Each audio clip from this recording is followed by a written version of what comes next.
qui va de 1894 à la veille de la Première Guerre mondiale. C'est l'âge d'or d'une société lorraine de photographie qui va briller, qui va s'ériger parmi les plus importantes de France, après la Société française de photographie à Paris. Il y a cette coupure, cette césure très importante pendant la guerre, et une reprise pendant l'entre-deux. Je vais très vite parce que je pense qu'il y a beaucoup de sections à voir et le propos doit être assez concis.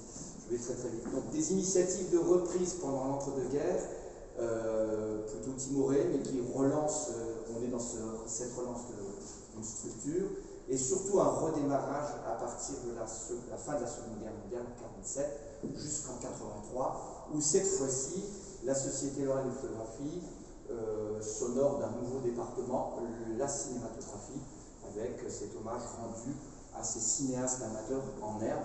Voilà, la société meurt en 1983.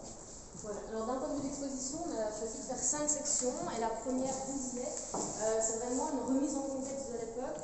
Qu'est-ce qui se passe à Nancy finalement à partir de 1894 jusqu'à la veille de la Première Guerre mondiale? Et bien il se passe plein de choses, et il y a deux mondes qui cohabitent. Vous avez un monde ancien avec voilà, une campagne encore traditionnelle. Vous avez ici donc, des vieux métiers qui sont quand même dignes d'être immortalisés par nos amateurs photographes, parce qu'on le rappelle, ce sont des amateurs, ils ne sont pas des professionnels. Et puis à côté de ça, voilà, quand il y a deux paysannes comme ça, légèrement mises en scène, qui font leur travail, et bien place Stanislas, vous avez un ballon qui s'apprête à décoller. Donc voilà, Nancy, entre 1894 et 1914, c'est ça, c'est vraiment deux mondes qui cohabitent entre tradition et modernité, et c'est que des allers-retours. Donc on a un peu voulu retransmettre ça avec d'un côté ici un mur très moderne, on a de l'aviation, parce que Nancy, il s'est passé plein de choses. Donc il y avait le circuit de l'Est, il y avait évidemment c'est le siècle de la vitesse avec l'automobile, les courses de bicyclettes, les ballons, les éclins, et voilà, donc vous avez effectivement, comme l'a dit ma collègue, deux mondes qui s'opposent avec des images assez inédites, parce que je vous rappelle quand même qu'à Images, on conserve plus d'1 million de photographies. Ici, cette exposition, elle s'appuie sur une sélection parmi 50 000 documents à peu près. Donc vous en avez un certain nombre. Il n'y en a pas 50 000 bien sûr. Mais voilà, la sélection a été très très dure, très difficile, mais vous avez au moins un exposé de choses inédites. Par exemple, ici vous avez une course de bicyclette au vélodrome de Vendœuvre, absolument.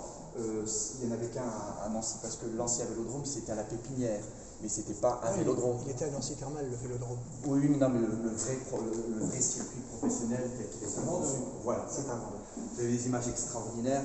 Vous avez aussi des images assez aussi époustouflantes, comme l'envoleur ballon, où on reconnaît Friand, le peintre, accompagné de Majorelle. Là où nous sommes à la Pépinière.